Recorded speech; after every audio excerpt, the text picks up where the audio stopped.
Israel ও যুক্তরাষ্ট্রের যৌথ বাহিনীর হামলায় প্রাণ হারিয়েছেন ইরানের সর্বোচ্চ নেতা আয়াতুল্লাহ আলী খামেনি।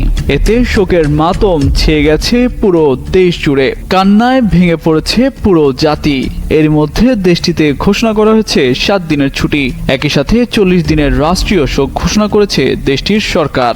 ইসরায়েল ও যুক্তরাষ্ট্রের যৌথ হামলায় ইরানের সর্বোচ্চ নেতা আয়াতুল্লাহ আলী খামেনির মৃত্যুর তথ্য নিশ্চিত করেছে দেশটির তাসনিম ও ফার্স নিউজ এজেন্সি। দেখাতে পারি।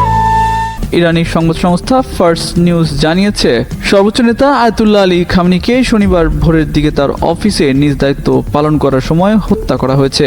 যৌথ এই হামলায় ইরানের সর্বোচ্চ নেতা আয়াতুল্লাহ আলী খামেনির মেয়ে, জামাতা ও নাতি বিমান হামলায় নিহত হয়েছেন। রোববার ইরানি সংবাদ মাধ্যম ফার্স সংবাদ সংস্থার বরাতে আল জাজিরা এ তথ্য জানায়। এদিকে ইসরায়েলি প্রধানমন্ত্রী বেনিয়ামিন নেতানিয়াহুর পর ইরানের supreme leader Ayatollah Ali Khamenei নিহত হয়েছেন বলে দাবি করেন যুক্তরাষ্ট্রের প্রেসিডেন্ট ডোনাল্ড ট্রাম্প। বাংলাদেশ সময় রোববার মধ্যরাতে সামাজিক যোগাযোগ মাধ্যম ট্রুথ সোশ্যালে একটি পোস্ট করেছেন মার্কিন প্রেসিডেন্ট। এর আগে শনিবার খামেনির প্রাসাদ লক্ষ্য করে হামলা চালায় যুক্তরাষ্ট্র ও ইসরায়েল।